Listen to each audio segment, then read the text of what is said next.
नमस्कार, एस्ट्रो तक में आप सबका बहुत बहुत स्वागत है। मैं हूं प्रवीण मिश्र। सावन के महीने की शिवरात्रि कब है? सावन की महीने की शिवरात्रि का क्या महत्व है? सावन के महीने की शिवरात्रि के दिन कैसे करें भगवान भोलेनाथ की पूजा उपासना, आइए जानते हैं। सावन का महीना सबसे महत्वपूर्ण महीना है शिव पूजन के लिए, और जब सावन के महीने में शिवरात्रि आती है तो ये दिन और अत्यधिक शुभ हो जाता है, महत्वपूर्ण हो जाता है भगवान भोलेनाथ की पूजा उपासना के लिए। तो सावन के महीने में शिवरात्रि का पावन पर्व इस बार 23 जुलाई 2025 को मनाया जाएगा। यानी सावन के महीने की शिवरात्रि इस बार 23 जुलाई 2025 को है।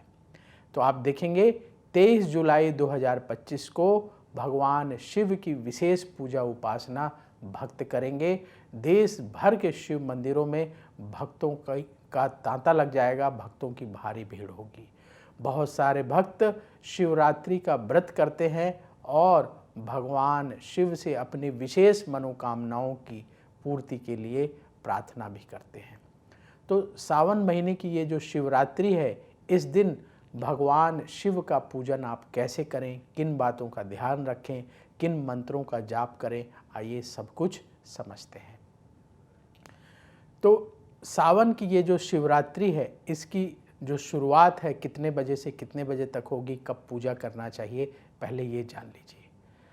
सावन के महीने की कृष्ण पक्ष की चतुर्दशी तिथि 23 जुलाई 2025 को सुबह 4:39 पर शुरू होगी और चतुर्दशी तिथि 24 जुलाई को देर रात 2:28 पर समाप्त होगी। 23 जुलाई को सावन महीने की शिवरात्रि का पावन पर्व मनाया जाएगा और इसी दिन भगवान शिव का पूजन किया जाएगा। जैसा कि नाम से स्पष्ट है शिवरात्रि, तो रात में भगवान शिव की पूजा करने का विशेष महत्व हमारे धर्म ग्रंथों में बताया गया है। लेकिन आप देखते हैं ना कि भक्तों की भारी भीड़ दिन में लगी रहती है मंदिरों में, तो सवाल उठता होगा कि जब शिवरात्रि है तो रात में क्यों जो है पूजा नहीं करते लोग, दिन में क्यों करते हैं? तो एक ये चलन बन गया है कि लोग सुबह उठते हैं, स्नान करते हैं और जा कर के भगवान शिव को जल अर्पित करते हैं, बेलपत्र चढ़ाते हैं, पूजन करते हैं, फिर अपने काम पर निकल जाते हैं। लेकिन जो लोग भगवान शिव के परम भक्त हैं और थोड़ी सी समझ रखते हैं, वो लोग शिवरात्रि की रात में अवश्य पूजन करते हैं। दिन में तो जल चढ़ा ही आते हैं, रात में अवश्य पूजन करते हैं। तो क्योंकि नाम से स्पष्ट है शिवरात्रि, तो रात में जो लोग पूजन करेंगे उनको विशेष पुण्य की प्राप्ति होगी। तो आप भी कोशिश करें कि रात्रि में पूजन करें। रात्रि में पूजन करने का क्या समय होना चाहिए? जब संध्या काल हो, यानी जब सूर्यास्त हो रहा हो, तब से पूजा की शुरुआत की जा सकती है। तो आप शाम को लगभग 7 बजे से पूजन शुरू कर सकते हैं। तो शाम को 7 बजे से लेकर 9 बजे के बीच में आप भगवान शिव का रुद्राभिषेक कर लीजिए। रुद्राभिषेक अगर आप शिवरात्रि की रात में करते हैं तो भगवान भोलेनाथ की विशेष कृपा आपको अवश्य प्राप्त होगी। रुद्राभिषेक की सरल विधि क्या है, कैसे करें? एक तरीका तो ये है कि आप पंडित जी की मदद ले लें, पंडित जी को बुला लीजिए अपने घर में और रुद्राभिषेक करवा लीजिए। दूसरा, मान लीजिए पंडित जी की व्यवस्था नहीं हो पा रही है, वो नहीं आ पा रहे हैं, तो आप स्वयं भी रुद्राभिषेक कर सकते हैं। भोलेनाथ इतने भोले हैं कि वो आपकी श्रद्धा को महत्व देते हैं कि आप कितने श्रद्धा भाव से पूजन करते हैं। इसीलिए जो लोग दिन में जाकर के जल चढ़ा देते हैं उन पर भी भगवान शिव कृपा करते हैं। लेकिन जो थोड़ा जागरूक भक्त हैं, जो भगवान शिव की विशेष कृपा प्राप्त करना चाहते हैं, उन्हें रात्रि में पूजन करना चाहिए। शाम के समय सूर्यास्त के बाद पूजन करना चाहिए। तो बहुत सारे भक्त जो लोग व्रत करते हैं वो लोग अवश्य रात्रि में पूजन करें। तो आपको कैसे पूजा करना है, किन बातों का ख्याल रखना है, वो सब कुछ हम आपको बताते हैं। बिल्कुल आसान तरीके से समझाते हैं। सबसे पहले तो मान लीजिए आप शिवरात्रि का व्रत करना चाहते हैं, सावन महीने का पावन अवसर है, तो आप सबसे पहले 23 तारीख की सुबह उठें, स्नान करें और नहाने के पानी में थोड़ा सा गंगा जल मिला करके स्नान करें। मन और शरीर दोनों पवित्र होगा। इसके बाद स्वच्छ वस्त्र धारण करें और मन ही मन भगवान शिव को प्रणाम करके व्रत का संकल्प ले लें। इसके बाद आपके घर के पास जो शिव मंदिर हो वहाँ जा कर के भगवान शिव को गंगा जल मिले हुए जल से आप एक लोटा जल लीजिए, उसमें थोड़ा सा गंगा जल मिला करके भगवान शिव का अभिषेक करें। देखिए, जलाभिषेक कर रहे हैं जब, तो थोड़ा सा ध्यान क्या रखना चाहिए, जल धीरे धीरे गिराना चाहिए। धीरे धीरे, जब आप धीरे धीरे जल गिराते हैं तो उसे अभिषेक कहा जाता है। तो धीरे धीरे जल गिराइए शिवलिंग पर और पूरे शिव परिवार का भी जल से अभिषेक करें। भगवान शिव को प्रणाम करें। दिन भर आपकी जो दिनचर्या है, दैनिक कार्य है, वो करते रहें और बीच बीच में जब भी समय मिले तो मन ही मन ओम नमः शिवाय, ओम नमः शिवाय, ओम नमः शिवाय, ओम नमः शिवाय, ऐसा भाव रखते हुए मन ही मन शिव मंत्र का जाप करते रहें। इसके बाद शाम के समय जब सूर्यास्त होने लगे, लगभग 7 बजे पूरे भारत में सूर्यास्त हो जाता है, या आप जहाँ रहते हैं वहाँ सूर्यास्त का समय पता कर लीजिए। आजकल गूगल बाबा सब बता देते हैं। आप गूगल में डालेंगे कि आपके यहाँ का सनसेट का समय क्या है, तुरंत पता लग जाएगा। सूर्यास्त का समय क्या है ये भी लिख देंगे तो भी गूगल बाबा बता देंगे। तो सूर्यास्त के समय स्नान करके स्वच्छ वस्त्र धारण करके अपने घर में पूजन करना है। कुछ आपको हम सामग्री बता रहे हैं, जो सामग्री एकत्र कर लीजिए। अगर पंडित जी को बुला करके पूजन कर रहे हैं शिवरात्रि की रात को, तब तो अच्छी बात है, पंडित जी आपको पूरी लिस्ट बता देंगे सामग्री की, वो ला करके कर लीजिए। जो लोग पंडित जी को बुला करके नहीं पूजन करना चाहते, स्वयं पूजन करना चाहते हैं, वो नोट कर लें। आपको हम कुछ ज़रूरी सामग्री बताएंगे, उनमें से भी जो चीज़ आपके लिए उपलब्ध ना हो पाए, ना मिल पाए, तो बिल्कुल परेशान मत होइएगा। जितना मिल जाए उतने से ही शिव पूजन करिएगा। भगवान भोलेनाथ सिर्फ और सिर्फ आपकी श्रद्धा देखते हैं कि आप कितना समर्पित हैं, आपकी श्रद्धा भाव कितनी है, बस उसी से वो प्रसन्न होने वाले हैं। लेकिन हम मन नहीं मानता, मन ऐसा करता है कि हम बहुत अच्छे से पूजा करें, बहुत सारी सामग्री चढ़ाएं। तो अपने मन की तृप्ति के लिए आप सारी सामग्री ला सकते हैं। श्रद्धा भाव जरूर रखिएगा। तो सामग्री नोट करिए, जैसे गंगा जल, गंगा जल, कच्चा दूध, दही, शहद, घी, गन्ने का रस, बेलपत्र, भांग, धतूरा, भस्म और सफ़ेद पुष्प मिल जाएं तो सफ़ेद पुष्प, चंदन और सुगंधित धूप, दीपक बनाने के लिए घी, रुई इत्यादि सामग्री आप एकत्र कर लीजिए। भगवान शिव को भोग लगाने के लिए फल, और अपने घर में खीर बना लें। बाज़ार की मिठाई मत लाइएगा। आप पता नहीं बाज़ार में किस भाव से लोग कितनी शुद्धता से बनाते हैं, इसलिए हम मना करते हैं कि बाज़ार की मिठाई ना लाएं। उसकी जगह आप फल और नारियल ही अर्पित कर दें, वही उत्तम है। और अगर संभव हो घर में तो जैसा आपसे बन जाए उस तरीके से खीर बना लीजिए, हलवा बना लीजिए, जो संभव हो बना लीजिए। खीर बनाना उत्तम होता है, तो खीर बना लें।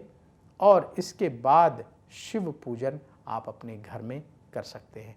कैसे करना है, एक चौकी लें, चौकी के ऊपर एक परात रखें। परात यानी बड़ा सा बर्तन, जिसमें कि आप जब अभिषेक करेंगे तो जल और जो सामग्री है वो एकत्रित हो, तो आपका बर्तन भरे नहीं जल्दी। तो बड़ा सा बर्तन ले लें। और शिवलिंग अगर आपके घर में है तो अति उत्तम है, नहीं है तो मिट्टी ले आइए। कौन सी मिट्टी, आजकल बड़ी आसानी से बाज़ार में मुल्तानी मिट्टी मिलती है, वो ले आइएगा। उसको भिगो करके रख दें और उससे आप शिवलिंग बना सकते हैं। या आपके घर के पास पार्क हो, जहाँ शुद्ध जगह से कहीं से मिट्टी मिल जाए, अच्छी मिट्टी हो जिससे शिवलिंग बना सके, वो मिट्टी ला सकते हैं। तो आपके घर में शिवलिंग हैं तो उनका पूजन कर लीजिए। आप अगर शिवलिंग लाना चाहते हैं तो नर्मदेश्वर शिवलिंग ले आएंगे, पूजा की दुकान में मिल जाते हैं, और नहीं तो मिट्टी के शिवलिंग भी आप बना सकते हैं। तो शिवलिंग बनाइए मिट्टी के, और आप उनका भी पूजन कर सकते हैं, उन्हें पार्थिव शिवलिंग कहा जाता है। तो आप सबसे पहले परात में शिवलिंग रख दें और इसके बाद भगवान शिव का पूजन शुरू करना है। सबसे पहले जल, जो जल आपने रखा है बड़े से बर्तन में जल रख लीजिए। जल रखने में कंजूसी मत करिएगा, जल रख लीजिए, उसमें थोड़ा सा गंगा जल डाल दीजिए, पूरा जल ही आपका गंगा जलमय हो जाएगा, और फिर उस जल से अभिषेक करिए। अब लोगों को लग रहा होगा कि हम मंत्र कौन सा जाप करेंगे, पंडित जी आते तो रुद्री का पाठ करते हैं और विधि विधान से कराते हैं, लेकिन आपको अगर कोई मंत्र नहीं आता तो परेशान होने की ज़रूरत नहीं है। जैसा कि हमने पहले कहा कि भगवान शिव आपकी श्रद्धा को देखेंगे कि आप कितने श्रद्धा भाव से पूजन कर रहे हैं, वही वो ग्रहण करेंगे। तो सबसे सरल मंत्र है ओम नमः शिवाय। आप लगातार ओम नमः शिवाय का जाप करते रहें। तो सबसे पहले जल से अभिषेक करेंगे, ओम नमः शिवाय, ओम नमः शिवाय, ओम नमः शिवाय, ओम नमः शिवाय बोलते हुए जल से अभिषेक कर दिया। फिर आप कच्चे दूध से अभिषेक करेंगे, ओम नमः शिवाय, ओम नमः शिवाय, ओम नमः शिवाय, ओम नमः शिवाय। फिर आप जल से अभिषेक करेंगे। जिस भी सामग्री से अभिषेक कर रहे हैं उसके बाद जलाभिषेक अवश्य करें, जिससे वो सामग्री साफ हो जाए, ताकि आप दोबारा दूसरी सामग्री से अभिषेक कर सकें। फिर दही से करेंगे, फिर घी से करेंगे, और बीच बीच में जल से अभिषेक करते जाएंगे। फिर इसके बाद शहद से करेंगे। गन्ने का रस मिल गया है तो गन्ने के रस से करेंगे, नहीं तो चीनी घोल करके गन्ने का रस तैयार कर लेंगे, उससे अभिषेक करेंगे। फिर इसके बाद शुद्ध जल से अभिषेक करेंगे। इसके बाद जो आप सामग्री लेके आए हैं, बेलपत्र, ओम नमः शिवाय, ओम नमः शिवाय बोलते हुए बेलपत्र चढ़ा देंगे, भांग चढ़ा देंगे, धतूरा चढ़ा देंगे, सफ़ेद पुष्प चढ़ा देंगे, चंदन लगा देंगे भगवान शिव को। जो आप फल लाए हैं वो फल चढ़ा देंगे, नारियल है नारियल चढ़ा देंगे, और इसके बाद भगवान शिव की आरती करेंगे। आरती आपको मिल जाएगी गूगल बाबा की मदद से, या आप शिव चालीसा लेके आ जाइए, उसमें पीछे आरती लिखी होती है, आरती ले लीजिए। और आपके घर में पूजा की घंटी है तो पूजा की घंटी बजाते हुए आरती करें, और आरती पूर्ण होने के बाद भगवान भोलेनाथ से आपकी जो भी मनोकामना है उसे पूर्ण करने की प्रार्थना करें। बहुत सारे लोग जो है मंत्र का जाप करते हैं, तो आप ओम नमः शिवाय मंत्र का रुद्राक्ष की माला से 11 माला जाप कर सकते हैं। बहुत सारे लोग महामृत्युंजय मंत्र का जाप करते हैं, तो अगर आपको महामृत्युंजय मंत्र आता है तो आप महामृत्युंजय मंत्र का रुद्राक्ष की माला से 108 बार या 11 माला, जितना संभव हो आप जो है जाप कर सकते हैं। और इसके बाद भगवान शिव को प्रणाम करिए, जो भी आपकी मनोकामना है भगवान शिव के चरणों में निवेदन करिए, और फिर अगले दिन आप व्रत का पारायण कर सकते हैं। तो इस प्रकार सरल तरीके से हर कोई अपने घर में शिव जी का पूजन कर सकता है इस शिवरात्रि के पावन मौके पर, और भगवान शिव से अपनी मनोकामना की पूर्ति की प्रार्थना कर सकता है। तो हम सब अपने घर में पूजन कर सकते हैं। अगर आपके मन में कोई सवाल हो तो आप कमेंट बॉक्स में ज़रूर लिखिएगा। अगर पूजा करने में कोई दिक्कत आ रही हो तो आप कमेंट बॉक्स में लिखिएगा। अगर मन में कोई सवाल उठ रहा हो तो वो भी लिखिएगा। अपने विचार भी आप कमेंट बॉक्स में लिख सकते हैं। और अगर आप चाहते हैं किसी और विषय पर वीडियो बनाया जाए तो भी कमेंट बॉक्स में आप ज़रूर लिखिएगा। अगर कुछ लिखने का मन नहीं है तो ओम नमः शिवाय ज़रूर लिखिएगा।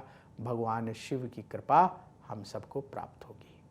तो वक्त हो गया है विदा लेने का। इस सावन मास की शिवरात्रि की आप सबको बहुत बहुत शुभकामनाएं। भगवान शिव सब पर कृपा करें, सबकी मनोकामनाओं को पूर्ण करें, ऐसे ही हम भगवान शिव से प्रार्थना करते हैं। अब कुछ लोगों के मन में ये सवाल उठ रहा होगा कि जो सामग्री है, पूजा हो गई, आरती हो गई, आपने जो है भोग लगा दिया भगवान को, जो फल था, नारियल था, जिन्होंने खीर बनाई है खीर का भोग लगा दें। और कुछ बातों का ध्यान रखें, जैसे पूरे परिवार के साथ पूजा करें, घर के ज़्यादा से ज़्यादा लोगों को शामिल करें। और जब पूजा हो जाए सब लोग प्रसाद ग्रहण कर लें। कुछ देर तक आप जैसे मान लीजिए रात्रि में पूजा कर रहे हैं तो रात में ऐसे ही यथास्थान रहने दें। सुबह जो है जो बेलपत्र है, जो सामग्री है, उसको अलग एकत्र कर लें। जो पानी है, दूध है जो है, वो एक बर्तन में एकत्र कर लें। अब इसे कहाँ डालना है, तो आपके घर के आसपास जहाँ पेड़ पौधे हों, पार्क हो, वहाँ जो है वो जल और दूध वहाँ डाल सकते हैं पेड़ के नीचे। और जो बेलपत्र है इत्यादि, ये अगर कहीं नदी हो तो बहती नदी में बहा सकते हैं, नहीं तो आप वहीं पेड़ के नीचे समर्पित कर सकते हैं। बेलपत्र है, मिट्टी में आराम से मिल जाएगा। और जो दूध मिश्रित जल है, दूध दही शहद मिश्रित जल है, वो भी पोषक तत्व प्रदान करेगा। तो आप किसी पेड़ के नीचे जो शुद्ध जगह में डाल सकते हैं। तो किसी पेड़ के नीचे ही विसर्जित कर दें तो अच्छा रहेगा, क्योंकि नदियाँ वैसे ही प्रदूषण की मार झेल रही हैं। तो हम सलाह नहीं देते हैं अपने दर्शकों को कि आप नदी में जा कर के डालें। आप किसी शुद्ध स्थान पर किसी पेड़ के नीचे जा कर के जल और बेलपत्र रख दीजिए। बेलपत्र अपने आप वहाँ डिकम्पोज हो जाएगा और जल और दूध मिश्रित जो पदार्थ है वो भी अपने आप धरती माता ग्रहण कर लेगी। तो इस तरीके से आप विसर्जन कर सकते हैं और इस पावन शिवरात्रि के मौके पर भगवान शिव की विशेष कृपा प्राप्त कर सकते हैं। तो मुझे दीजिए अनुमति। बोलिए भगवान शिव की जय। समस्याओं का समाधान चाहते हैं और चाहते हैं कि आपकी समस्याओं को ज्योतिष के माध्यम से सुलझाया जाए, तो आप हमसे संपर्क कर सकते हैं, जुड़ सकते हैं एस्ट्रो तक पर।